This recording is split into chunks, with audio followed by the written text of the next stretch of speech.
This podcast is sponsored by Go Play Sports, the brand new mobile app changing the game for grassroots. Whether it's Sunday League or five-a-side, Go Play Sports makes it easy to track attendance, manage teams and cut out the manual admin. No more endless group chats, no more chasing payments, just turn up and play. Go Play Sports. Download now from your app store. When I was at MMU, I was based in various places in Manchester. Right. Then Liverpool sort of persuaded me to come over to just teach football.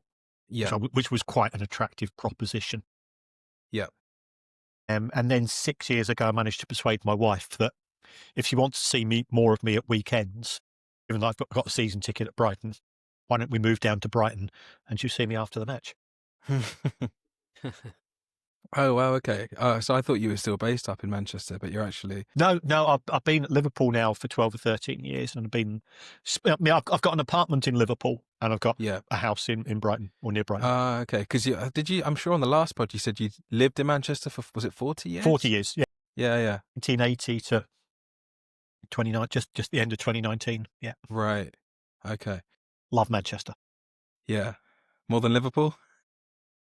As a place to live... Yes, because it's got more music. I'm more interested in music and cricket than I am in football. So yeah, Manchester's really good for cricket, and it's amazing for music. Just out of interest, is Manchester better than Birmingham in your opinion?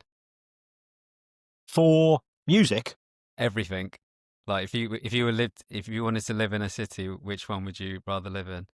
I think I'd choose Manchester just for the music vibe. For the venues. I really enjoy Birmingham. I think it's a great place. Did you get to go to Oasis? No. If I want to go see a Beatles tribute band, I'll go and watch a Beatles tribute band. So Beatles better than Oasis, right? Yeah. By miles. Thank you. End of discussion. Sorry, Steve. It's not a discussion. Thank you. You need to convince someone here, Kieran. Not naming names. Well, I'm a little bit younger than these two dinosaurs, so I'm more of an Oasis man, but that's just... Oasis are great at what they do, and if I could have got hold of a ticket, I'd have loved to have seen them, but the fact that they played the same set every night on the tour shows that everybody I know that went to see it said it was fantastic.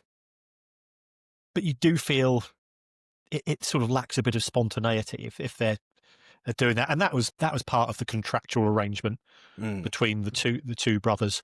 And from what I understand, at least one of them had a very expensive divorce settlement to fund, which might have been a driving factor between the two of them. Any ideas on like how much they've earned through this tour, like this world tour? I've got their accounts on Company's House, but they won't be out for another year.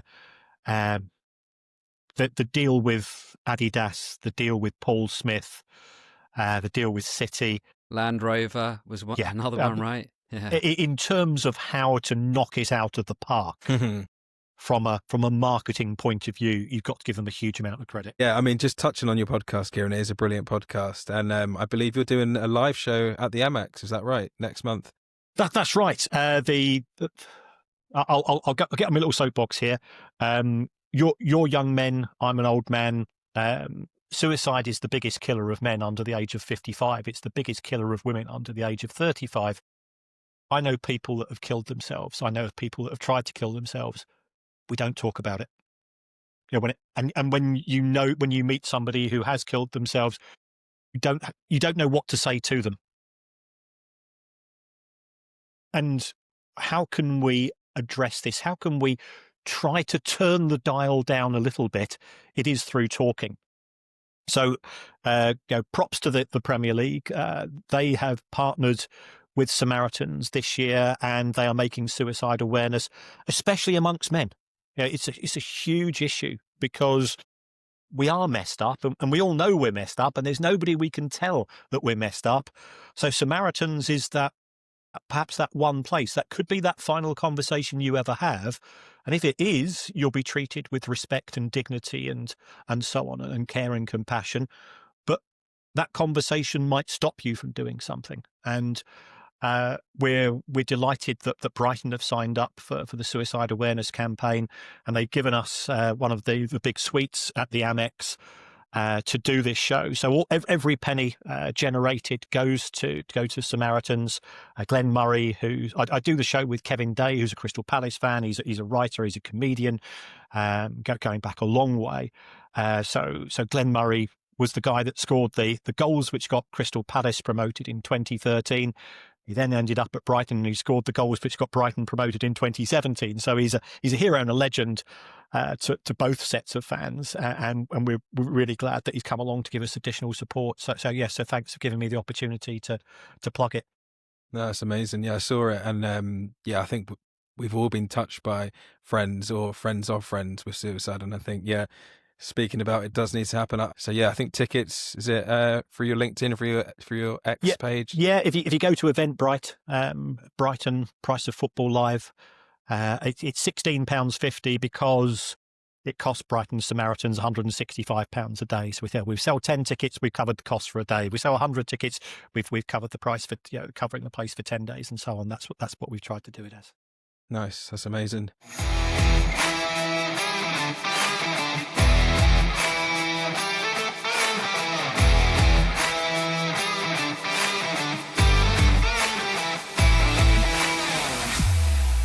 Let's kick it off. I'm Steve, and I'm joined by Ash and Uz, and we have the return of Kieran Maguire to the podcast. So thank you, Kieran, for coming back on. Kieran, you need no introduction. You are everywhere talking about football finance. I think you made football finance cool before it became trendy in the last 5 years or so. Now every Tom, Dick and Harry, or in our case, Steve, Ash and Uz, think they can talk about football finance. So there's only one place to start, really, Kieran. You're, of course, a Brighton fan, and we're Manchester United supporters, and we did beat you 4-2 on the weekend to rack up 3 wins in a row for us and, get our season back on track. But I know you go to your games. Did you go to the game by any chance? I didn't, because I live near Brighton. There was only one train after the match, which was going to Piccadilly. The Lionesses were playing at the Etihad. This isn't a dig. Manchester United have got a global and a national fan base, but there's a significant number of United fans who are on the train back. Mm-hmm. So that train was at 8:15 out of Pick. There'll be loads of Brighton fans as well. And I just thought, I didn't really fancy standing on the train or missing or not being allowed to get on the train. So I just sacked it off. It's the first match I've missed this season. Wow. So it was disappointing. But having watched it on telly, I've probably made the wise decision.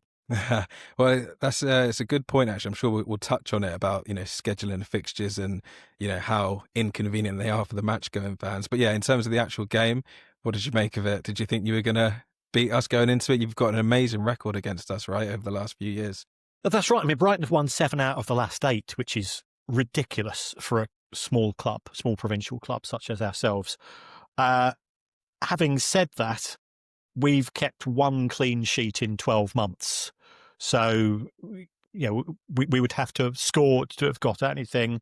Brighton haven't won away from home this season in the Premier League. So there was that as well.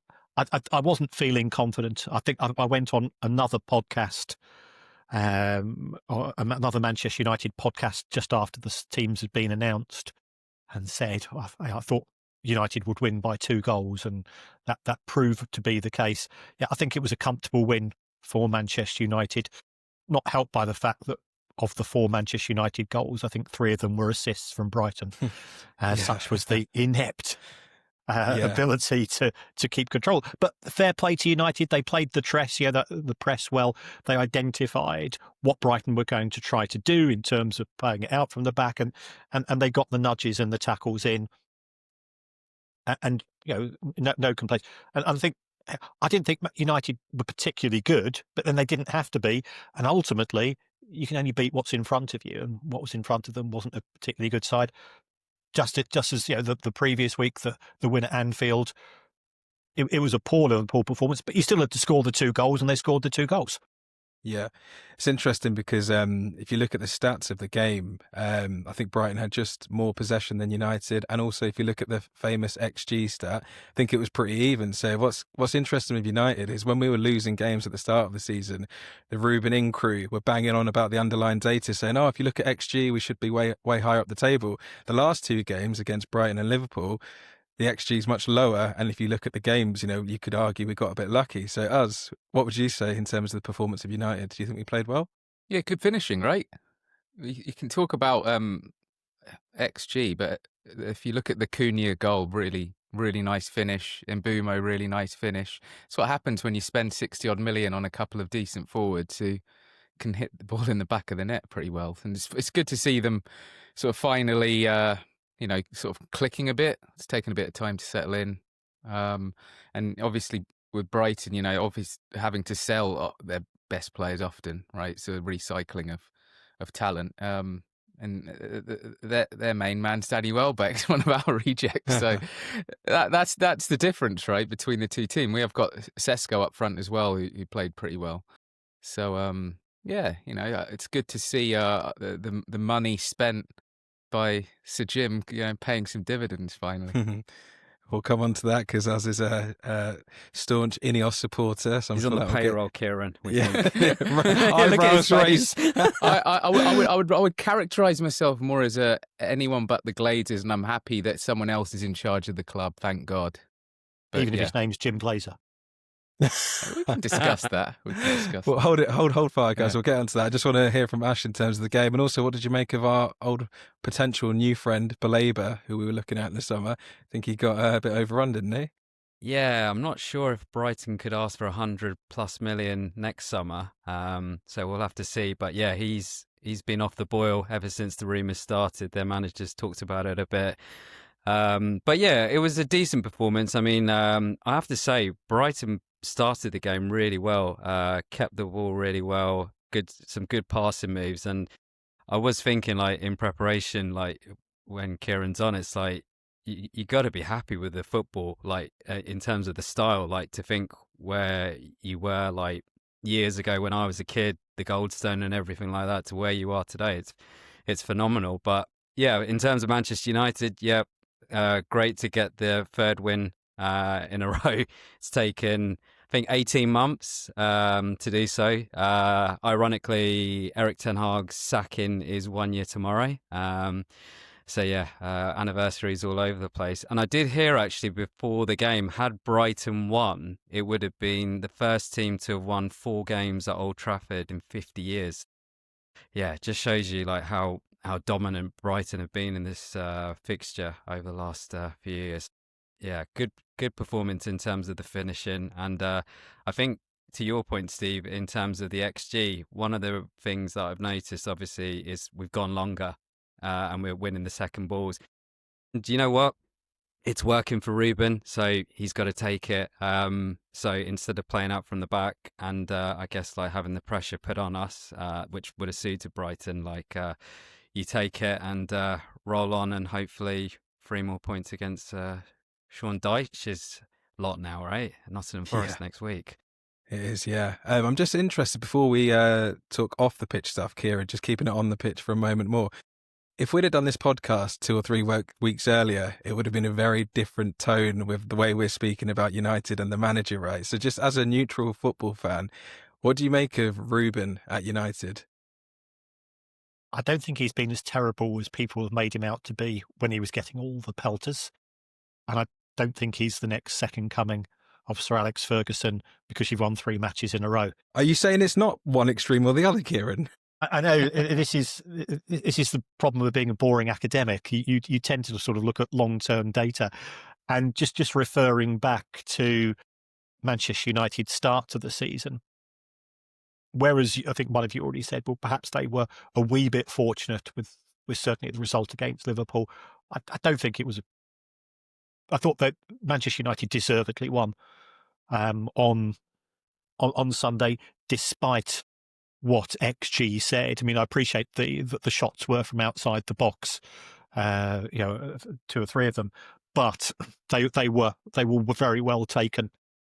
and Brighton gave them the chances. And if you do that, you don't deserve anything.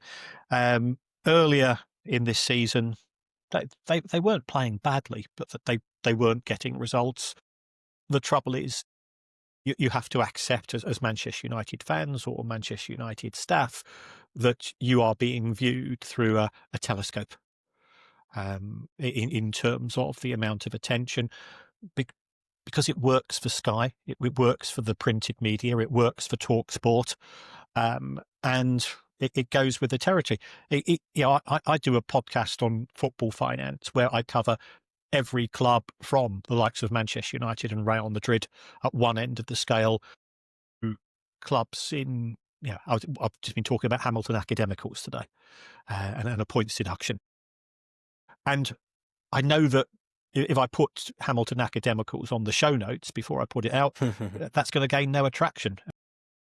Bruno Fernandes says that his favourite pizza has gone from Hawaiian to pepperoni.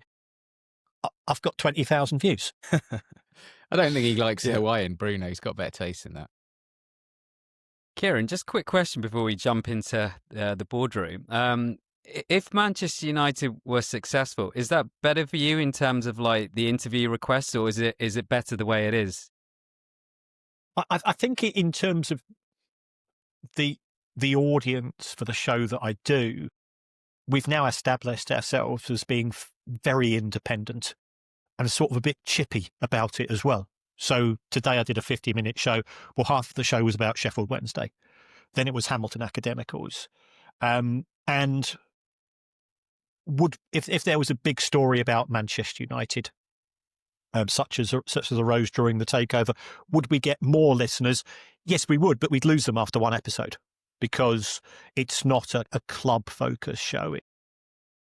It's a topic-related show. I suspect on one episode, which has not yet gone out because the issue's not come out, I'm expecting at least 115 additional listeners. 15, okay, interesting. Is that a little clue there? Right, Kieran, we'll get into the finances then for Manchester United, if that's okay. So I think about a month ago, United released their Q3 results, right? And a lot of the headlines were around record revenues. So from your perspective, I'm sure you studied those accounts well. What is under the bonnet that we're not seeing in terms of headlines outside what is being reported in the media, would you say? Yes, it was.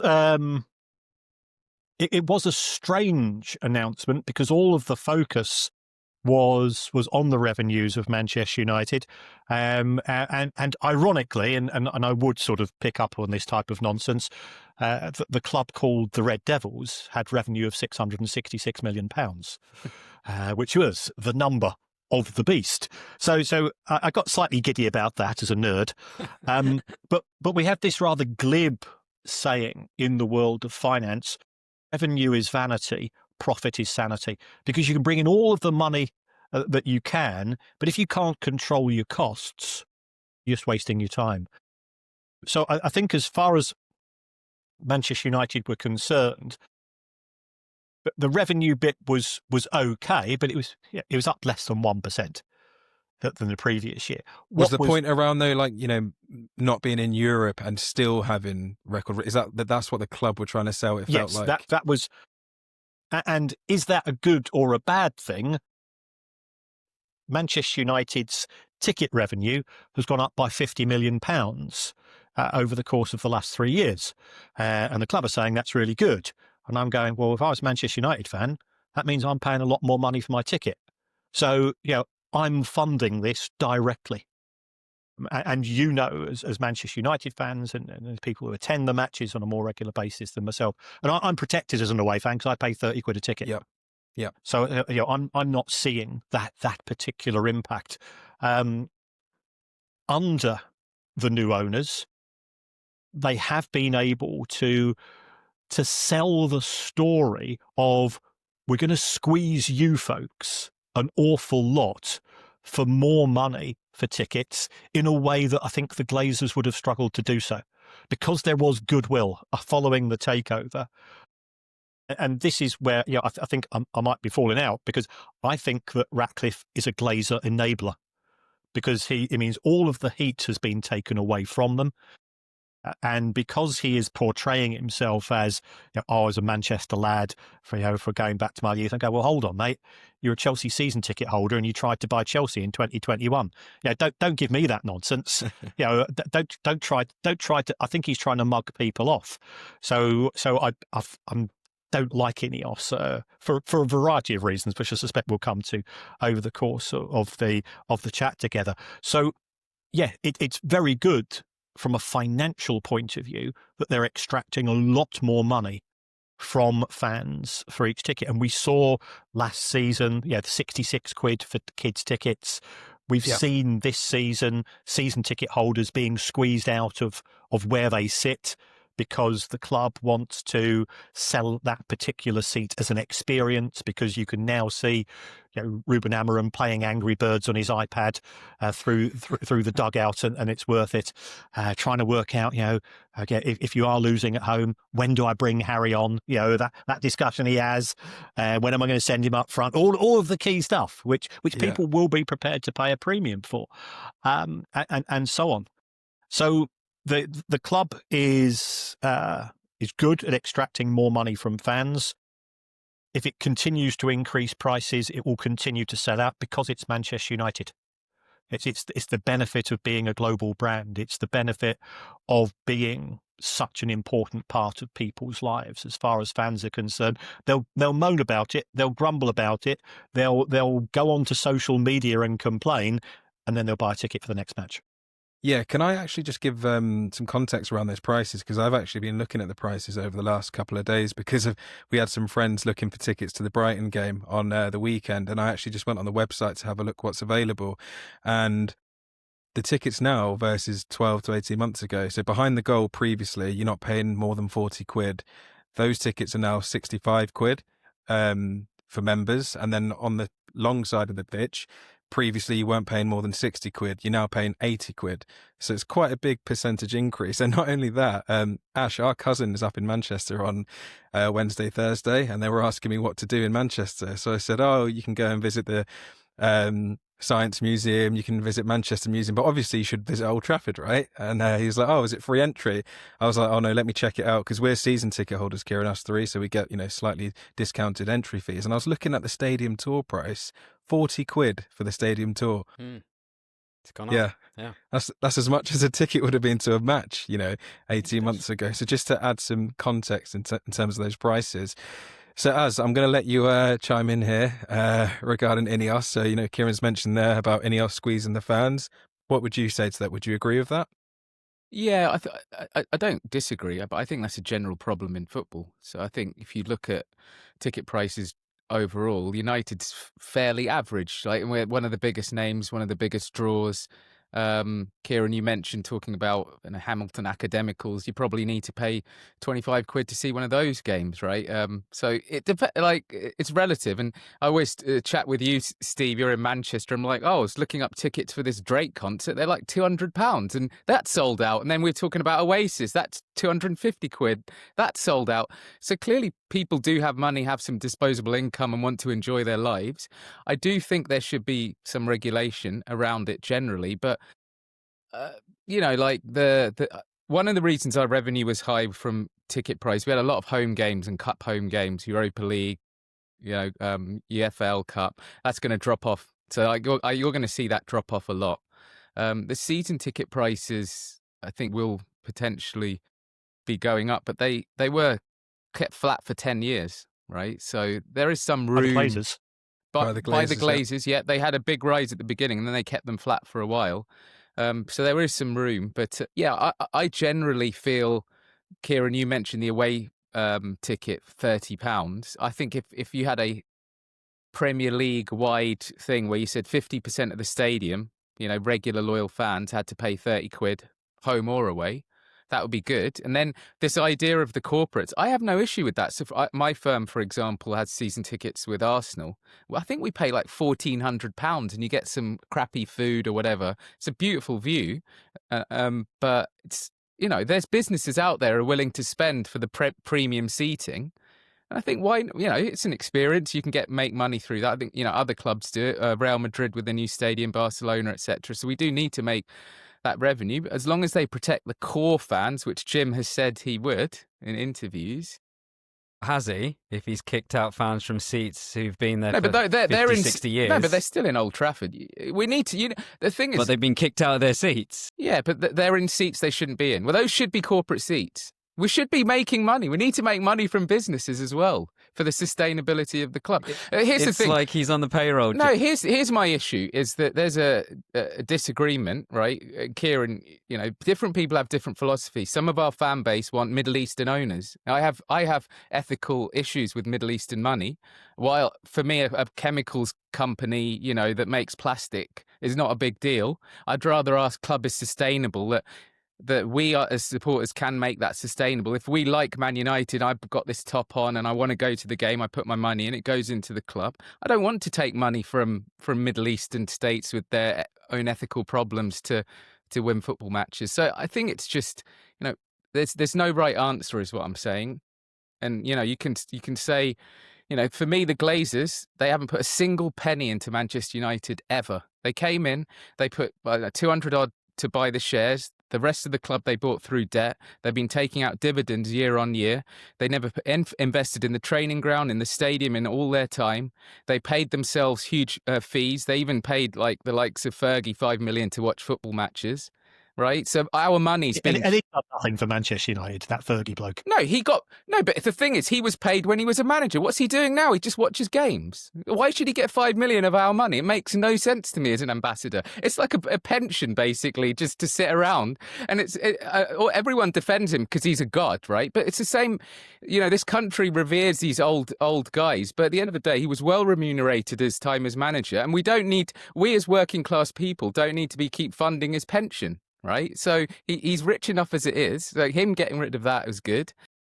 Obviously, Jim's gone through massive cuts, but you mentioned yourself, revenue is just the shiny thing, the top number.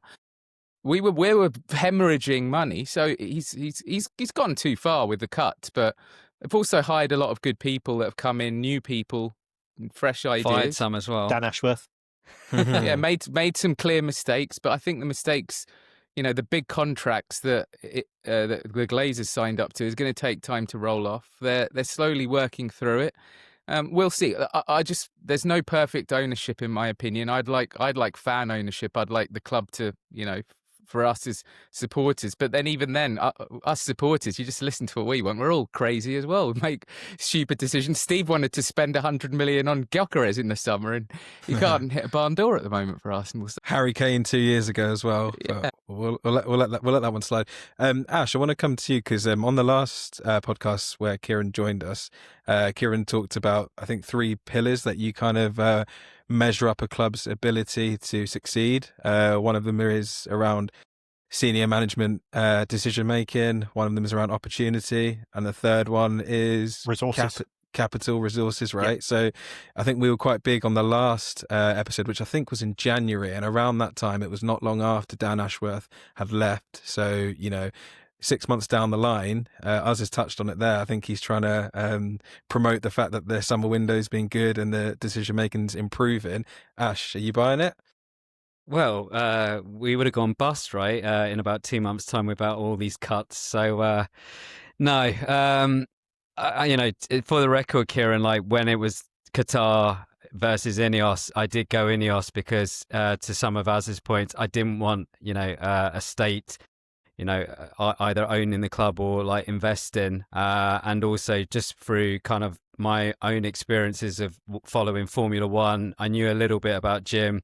I have to say, I didn't know as much about the chemical side as I do now in terms of the way he operated, with the chemical side, the fallouts with the unions, but it's all come up in the last 18 months in his ownership, right? You see the culture. I think it's been decimated even more so compared to when the Glazers were there. Kieran, I know you know staff who are still there or, have left because of INEOS. And, when I listen to your pods, it seems like more of a negative perspective rather than positive. And certainly the decision making from a football perspective has been has been very inconsistent and choppy. He gave Erik ten Hag an extension, then fires him. We had the debacle of the FA Cup final and basically trying to get any manager in, but we couldn't for whatever reason. And like I said earlier, it's the anniversary of Ten Hag sacking tomorrow. And then obviously from a hiring perspective, the Dan Ashworth debacle of trying to get him to join. For some reason, Sir Jim not understanding gardening leave. And obviously he has to play the game a little bit in terms of that side of it, and trying to pressurize Newcastle. I guess the big thing that everyone is probably focusing on long term for Manchester United is the stadium, and already to me that just seems like that's going to become a debacle. We obviously came out I think in March to say this grand design with the massive umbrella, and already they've come back and said, like, actually we can't do that. No shit, Sherlock. Didn't take an architect to understand that. So yeah, I mean, it just very inconsistent. Not what I expected when I thought INEOS could do a good job. And, I worry as well about even the academy side of it, because, there's clear shifts in terms of, instead of looking at players from a perspective of putting them in the first team, we are definitely moving towards a model of Manchester City. I mean, it's not a surprise with Omar Barada there and Jason Wilcox, but you can see a change. I know Az will probably argue that, well, if we sign 10 players around the world and one's an absolute worldie, then it doesn't matter, and then the rest you can just sell for 10-15 million. But also we need to get those prices, because we've been shocking over whether it's the Glazer period or in the early INEOS period of selling players. Like Garnacho was undervalued. God knows if we do sell Kobbie Mainoo how much he'll go for. So yeah, not being impressed is kind of like the summary, Steve. Yeah, and Kieran, obviously interested to hear your take, because when we last did this in January, you weren't very complimentary of INEOS to date. I think at that point they'd only been in the building for about a year. Now we're getting on to kind of 18 months, 2 years. Yeah, has your perspective changed? We have won 3 games in a row, so any change in your opinion there? I think we're having this conversation on the back of 3 victories in a row, which has significantly changed perceptions. And football is an industry, and it's a bit like politics in a way, where a week is a long time and 2 weeks is, as we've seen with Liverpool. We've seen that Paddy Power were paying out on Celtic to be champions of Scotland after 2 games this season, and now look at them. So things can change very quickly. My issue with INEOS is not on the footballing side of things, because I genuinely don't think I'm qualified to comment. But from a management point of view, they knew what Dan Ashworth was like. So why recruit him when they must have realised Dan Ashworth was sacked because he stood up for staff. He stood up for members of Manchester United who were being treated appallingly by INEOS. And you don't do that. It's a bit Trump-like. If you speak up against the governor, you're going to lose your job. So I absolutely understand why he went, but surely they should have done their homework before then.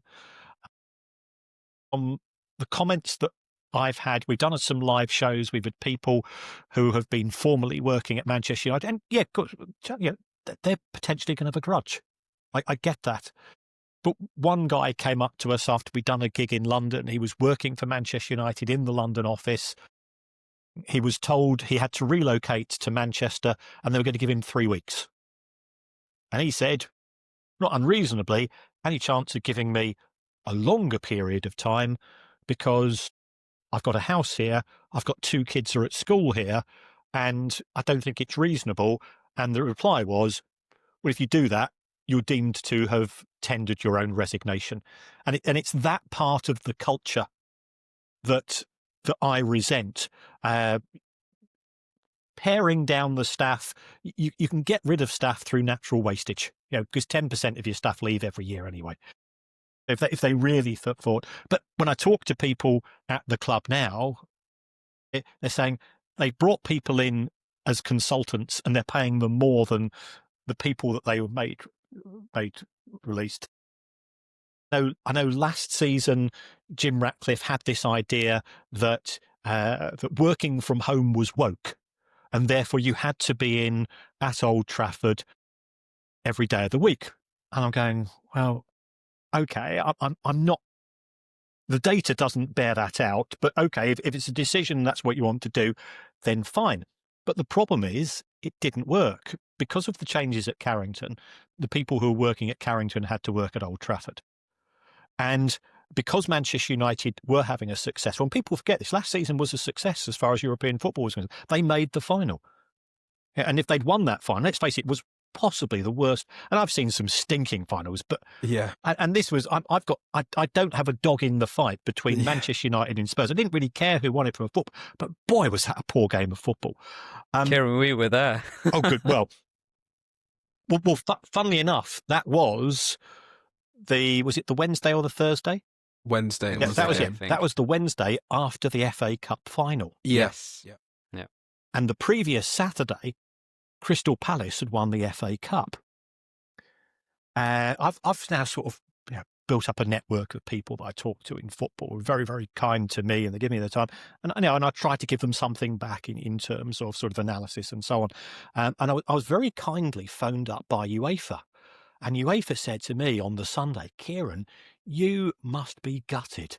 Crystal Palace have won a trophy and Brighton had never won a trophy, and they're your biggest rival. I was like, oh, yes, it's not a good 24 hours. And they said, we've got 2 tickets for the Europa League final for you to try to make it up to you. Wow.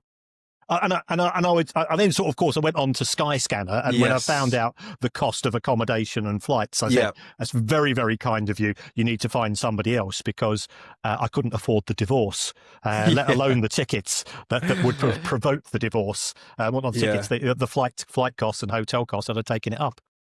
Yeah, I mean, the only way we got round it was by somehow spending a week out there and getting reasonable prices. But highly recommend Northern Spain as a venue. So the football was terrible, but the holiday was excellent. So if you're not, the tapas and everything that goes with it. Yeah, the culture there is fantastic. Bilbao and San Sebastian, was brilliant. Yeah, it was really nice. But I mean.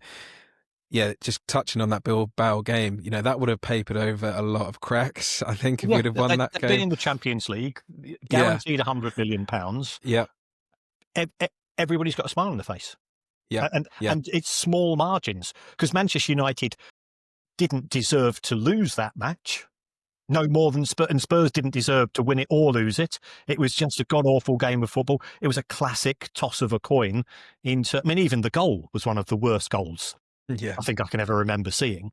I'm still trying to work out whether it was an own goal or somebody stuffed it over the line. Yeah.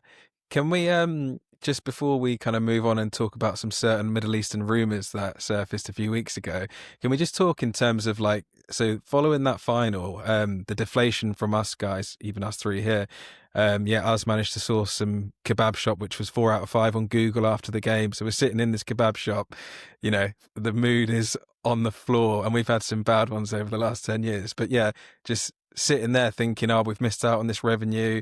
We thought the Champions League was going to get us back, a lot quicker than we'd thought. And then you're facing the reality of no European football.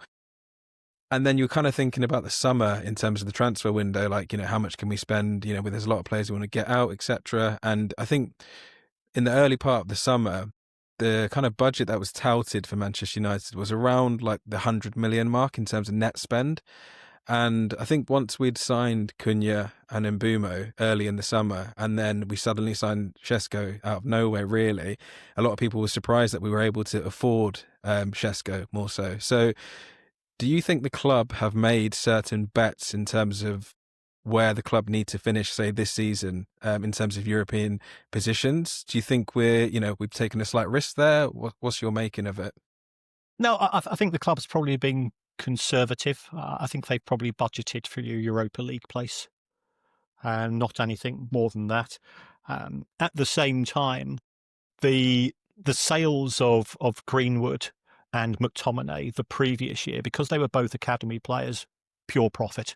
Yep. So yes, Manchester United spent well over £200 million in the summer, but those players are effectively all on 5-year contracts. So from a cost point of view, it's 40 million going out.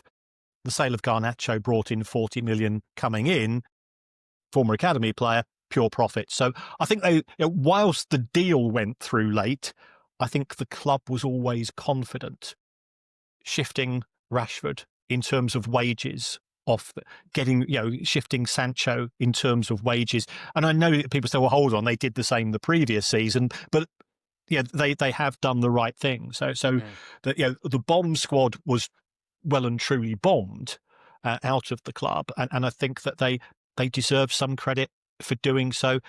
We don't know what proportion of Sancho's wages they're paying. We don't know whether Barcelona are paying all of the wages. I think the rumours are that they are. They're covering something close to that. Yeah, I think they're both players are covered. So like those were good, semi-good deals. And also if Rashford does stay, then there's some money to come from that. Højlund as well was another player, right? There was a loan fee, but there's a sort of option / obligation if Napoli qualify for the Champions League. Plus some of those add-ons from like the Elanga sale, Alvaro Carreras going to Real Madrid from Portugal. So like bits and pieces of money came in. It probably was around the 100 million. As you mentioned, Kieran, as well, the amortization helps. So, hopefully we can go. And then Casemiro's wages will come off in the summer as well. And then Bruno's being linked to Saudi potentially. So maybe next summer we could go again. Out of contract this summer. Mm-hmm. Yeah. Yeah, I believe so. Maguire as well. Credit facility that was extended as well, like Kieran. I heard. If I was a bank manager, I'd do that for Manchester United. The club generates cash. So it's. I know you're Manchester United season ticket holders and fans. Jim Ratcliffe describes it as a very successful brand, and it is from a business perspective, because you can stick a Manchester United badge on anything and get those additional revenues. As you see, Yeah. So you've got your mug there. You've got your Gary Neville Halloween masks for this bit later this week and so on. Yeah. No, just in terms of, you mentioned there that the club are probably budgeted for finishing in the Europa League. If we were to finish, say, no European football, do you think that could have an impact, or do you think they can still manoeuvre their way out of it? No, that they've got a lot of it. Horrible word. They've got a lot of inventory which is out of contract in the summer of 2026. Having seen Manchester United contracts, they do cover their own backsides, in the sense that the basics are actually not that high, but there's big step ups only for Champions League participation. If you qualify for the Europa League, you don't get a penny more. So this does incentivise the players.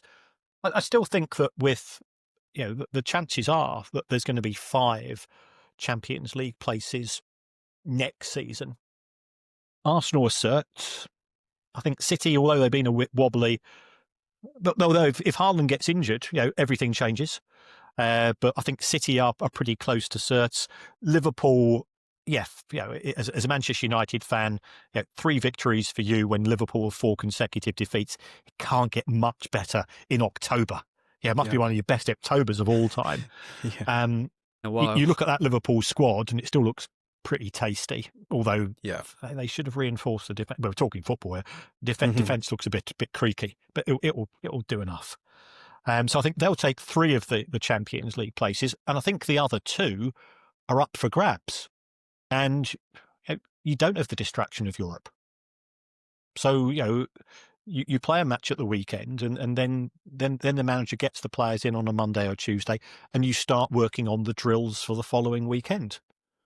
And you've got the data analysts who have identified how the next opposition plays. So that gets drilled into the players for 4 days, and instead of having to go away on the Monday or the Tuesday overseas. So I do anticipate. I know when Chelsea didn't qualify for Europe in either 2015 or 2016, The following year, they won the Premier League. And at the start of the season, I put this out on Twitter, and Manchester United fans gave me absolute pelters. And I'm just saying, look, I'm not saying it will happen, but recruit well, less chance of injuries because of less pressure on the players. You can have a season probably a lot better than many anticipated. So, yeah, I personally think you've got at least a 50-50 chance of Champions League football next season.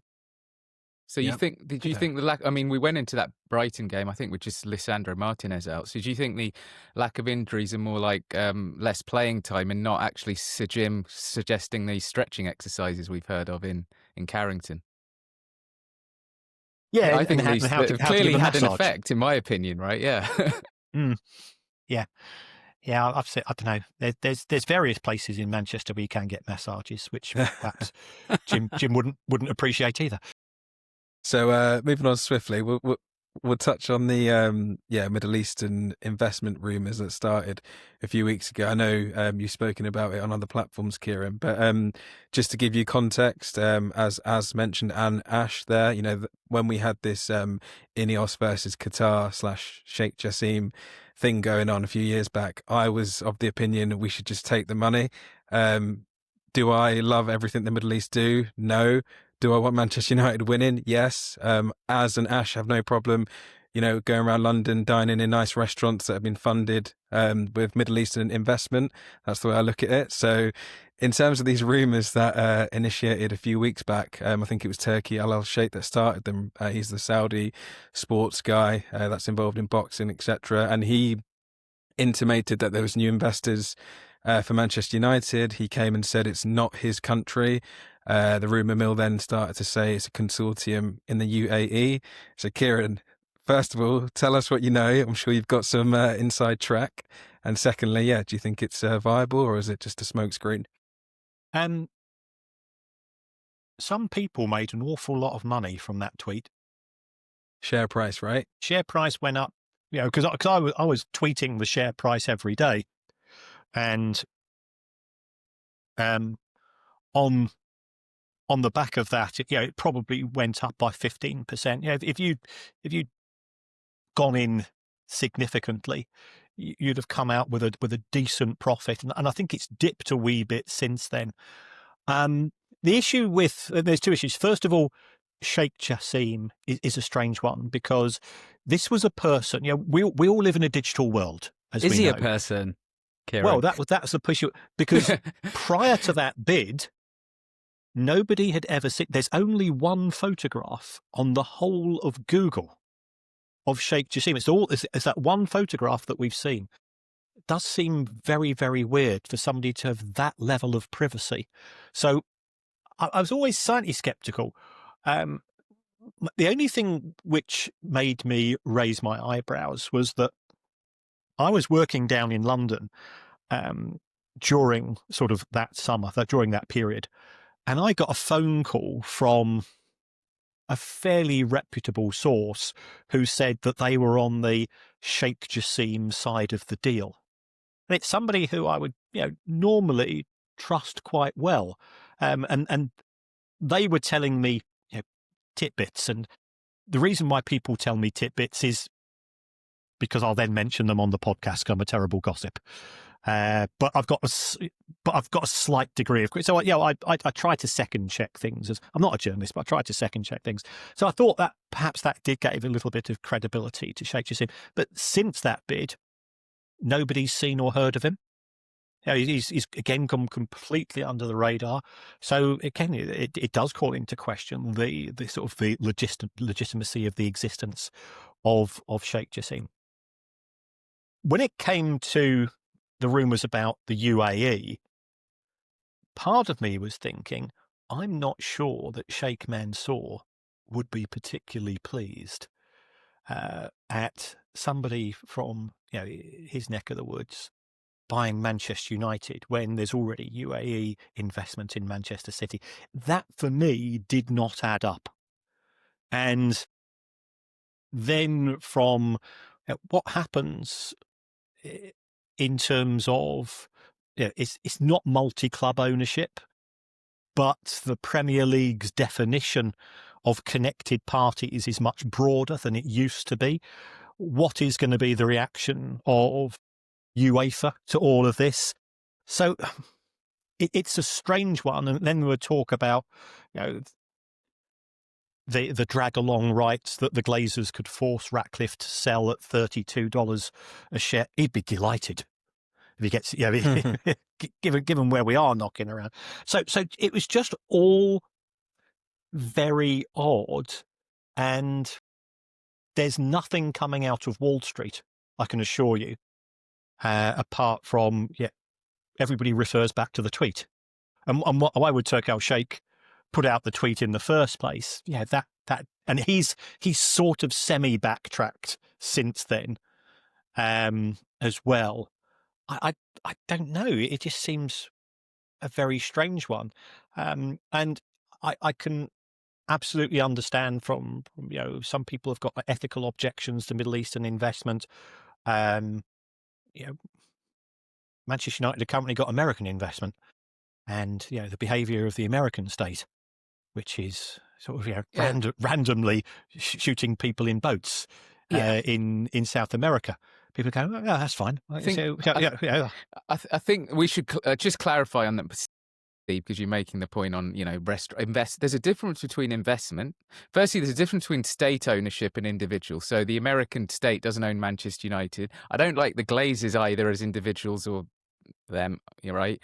There's a difference between that and the state. Secondly, there's a difference between investment. So if they want to give us some money and say, here's a bunch of money, stick our name, or I want to buy some boxes or whatever it is, right? I want to build your stadium. I don't care about that. My issue with what I'm talking about is using Manchester United as a vehicle to maintain your position in illegitimate power in your country, right? Because that's what these states are doing by having a hold in certain institutions or controlling sports. They are looking to maintain their hegemony, right? That's not investment. It's something more sinister, in my opinion. That's why I have a problem with it.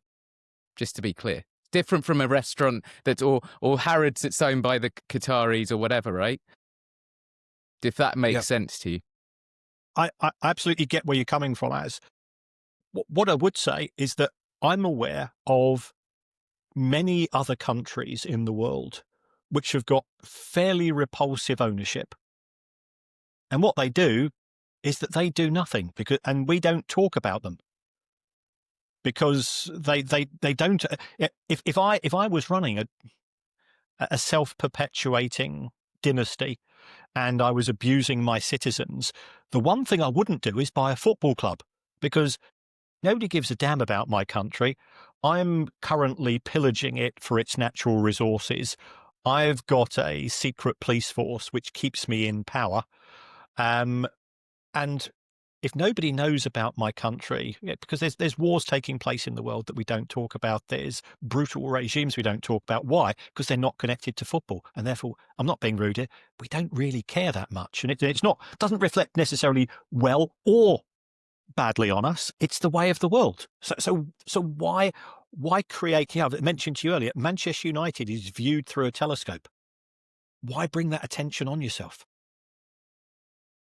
Yeah, because it brings them. But those links bring them a certain sense of legitimacy, a room, a seat at the table with certain powers. You see with Trump and Infantino, and it's part of this web. And I just would like going back to that point of ideally, a football club is a club, a local institution of Manchester, of the UK, of the supporters, and I just. For me, it's somewhat taint that where and. Jim Ratcliffe's money is plastics, it's petrochemicals, but at the end of the day, he's not even putting that much money in himself. He's kind of just, like I said, he's sort of sitting on top of it. And we are, as you mentioned with the ticket prices, we're going to eventually fund it. So at least it feels like somewhat sustainable. This kind of pumping in of I don't personally like it myself. You mentioned we're a great brand. We are in financial difficulties. I think we can dig ourselves out of it ourselves without a bit of patience. See these contracts running off. Build that new stadium. I'll pay a little bit more instead of going to these Drake concerts and Oasis. Let's go and watch a winning Manchester United team. You do realise they're one-off events, right? So when you keep talking about Drake and Oasis, it's not 19 home league games and the cup run. So, you know, but I think to the people who do pay for Drake tickets, like, I think it's an anomaly versus Probably got what you're Londoners talking about. buying them in Manchester and travelling Exactly, up as well, right? that I think too. But And also, you're going to win in the sense that he's going to play the songs that you want to hear. Yeah. It's when you draw at home against Bournemouth over a 12:30 kickoff on a Saturday, you're going, come on, Kieran, you you spend a lot of money going watching Brighton. You know that it's part of the joy, right? You win, lose or draw. It's part of the joy. Yeah, you sacrifice a little bit. But you're young, you're dynamic. I'm a 63-year-old spreadsheet obsessed teetotal accountant. I've got no friends or life. What else am I going to do on a Saturday? Exactly. That's it. It brings some joy. People want to spend that money. I think people also just, essentialize London as this rich place. Yes, there's rich oligarchs and there's lawyers who like going to the opera. There's also a lot of working class. When you go to Spurs or Arsenal, average, if you go on the tube at 7 a.m, you'll see so many working class people working really hard in London who also want to go and watch football. Manchester's not some poverty-stricken place either. Steve lives in a bigger house than I do, and I'm in a 2-bed flat. Clearly has some disposable income. we won't reveal the postcode of it as. I live in Mobley. This idea that everyone in London is like swimming in money. We're not. We're struggling. We have high rent. We have high cost of living. We have high transportation costs. And there's a lot of working class people here in the inner city as well. So, I think generally the whole football community should get together to lower ticket prices and not say, Londoners, they can pay lots of money. All of us should be paying a bit less. And you mentioned the transportation, Kieran. The government should be investing more in infrastructure and subsidising that as well, so that people, average people can get around. So I think it's a wider problem and not just, Sir Jim. Yeah, I agree with you entirely. I'm voting for you in the next election, as. I'll be voting for the Green Party, and I know they do well in Brighton, but Yeah, Caroline Lucas, she follows me on Twitter. As does Ryan Reynolds. I have to. I'm contractually obliged on every podcast when I'm appearing with younger people to mention that I'm down with Ryan. With the Kieran, man I himself. actually just wanted to ask you a question on Sir Jim in terms of his famous speech from March. We're going to become the most profitable club in the world, I believe, in 3 years' time. How do you see that with what he's done and, the future? Yeah, if that's his objective, that can be achieved. Get rid of some more dinner ladies, increase the prices for kids, boot out the people sitting near the dugouts and so on, and make it more of a Disney-fied experience. And I think that's where the new stadium can make a huge difference, because one of the things we've seen at Spurs is that people now arrive at the ground earlier and they leave later. Yeah, and by average 50 minutes. And have you been to Spurs as away fans? Well, it is magnificent. But also it's got that link with Disneyland, in the sense that when I went to Disneyland with my kids, from the moment I arrived to the moment I left, there was somebody persuading me to spend money, which is the same when you go to Spurs. And that extra 50 minutes that people are spending there, they're not watching the grass grow, they're not admiring the floodlights, they're spending money. So Old Trafford is not fit for that. I went to university in Manchester 1980. It's not changed significantly since then, in the sense that the toilets are appalling, the catering is woeful. You're squeezed in those areas. There's not a concourse as such. There's a set of stairs, and there's somebody selling pies at the bottom of them, and it's right next to the toilets. With some bricks, yeah. It's not somewhere where you want to stay. And I played for Trafford Metrovic's cricket club, so that's pretty close to the stadium itself. So therefore, I shared a dressing room, a cricket dressing room, and it was half red, half blue. Proper Manchester working class cricket team. The lads who I knew who were Manchester United fans, they said, we're not going to drink in the ground before the match because it's absolutely appalling. So we go to the same old boozer. We'll arrive at 10-3. The minute the final whistle finishes, or potentially earlier, if it was a foregone conclusion, they're out. So it was the only money the club was making was through ticket sales. I think a new stadium will give them the opportunity to increase the yield by offering alternatives to that. And on that, in terms of the new stadium, there's obviously a lot of talk, and they revealed their grand plans back in March. How viable do you think it is? Because obviously it requires a lot of government investment in terms of the surrounding area. Do you think this can happen? I know they need to buy land near the stadium, etc., and those talks are dragging on. Yeah, there's a few gaps in the master plan. So certainly, the silly tent has gone. That saved 300 million. I don't think it will be a 100,000 seater stadium, because if the most expensive seats to build are going to be the ones right at the top, but they're going to be so far away from the pitch, you're not going to be able to charge high prices for them. So why spend the most amount of money to get the least amount of money coming in from ticket sales? So I think at some point in time, we will see an announcement that in order to reach the target date, they've decided to reduce the capacity to 85,000, but they're going to be 85,000 brilliant seats, and they probably will be as well. But as for those Manchester United fans who are on the waiting list for a season ticket, saying, "But still an extra 12,000 seats, we've got a chance of getting one. I've always wanted a season ticket at Old Trafford," just forget it, guys, because those extra 12,000 seats, they're going to tourists and they're going to corporates, because they're the people with the biggest wallets. If you're in Harper Hay or Gorton, you've got no chance. Yeah, fair enough. So just very last point on Manchester United. So let's just say there was a UAE consortium that came forward with 6 billion, 7 billion. Do you think there's appetite from the Glazers, more so the Glazers, because they've got the majority, right, and they've got the drag along right? Do you think there's appetite for them to sell at this moment, or even in the next year or so? I think Avram and Joel are convinced that Manchester United could be the first £10 billion football club. They've seen the prices that are being charged for NFL franchises, and those prices are going through the roof.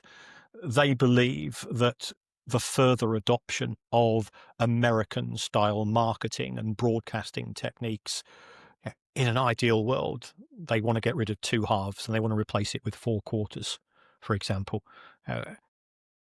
Because that's three half times to sell food. That's 3 half times to increase the number of adverts on Sky. So Sky will be willing to pay more. And remember, that was part of Super League's proposals. Anybody that's read Super League in detail, it's a frighteningly dystopian, scary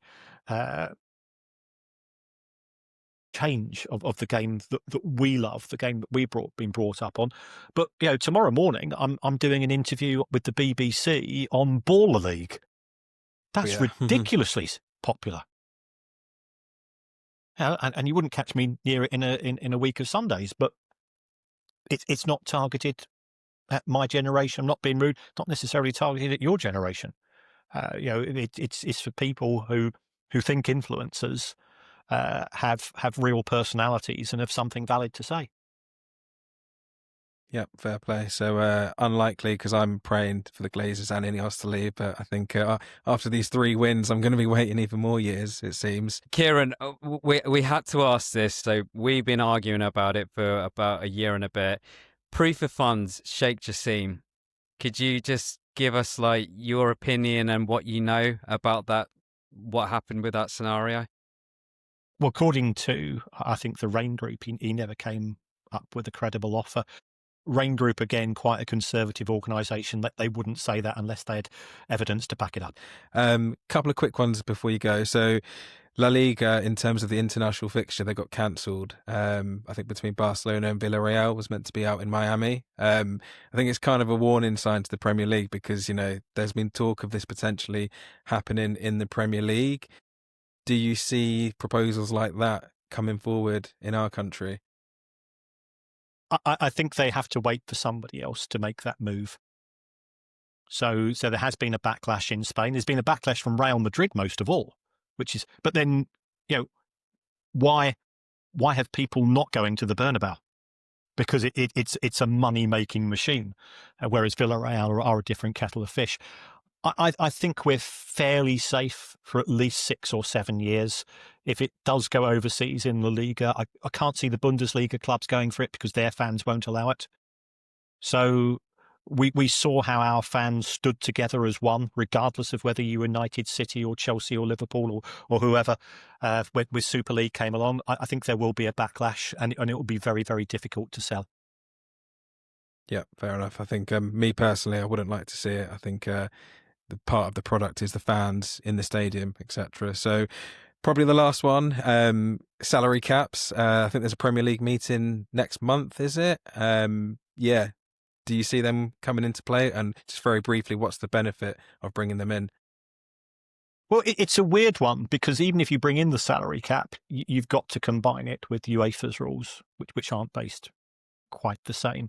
So the proposal is under this anchoring rule. This, in theory, would work really well for the likes of Newcastle and Villa.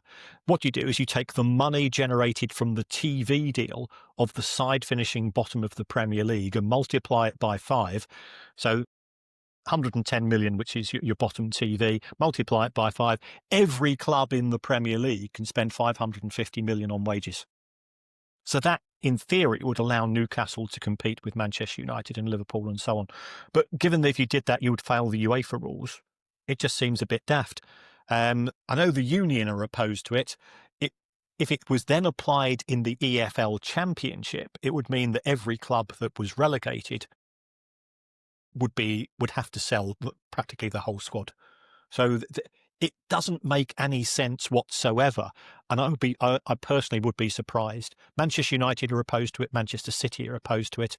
I know Steve Parish from Palace was behind it. I think his big buddy amongst the big 6 clubs was Tim Lewis of Arsenal. He's been given the heave-ho. There's been a bit of a night of the long knives at the Emirates. So I'm not sure it will get enough support.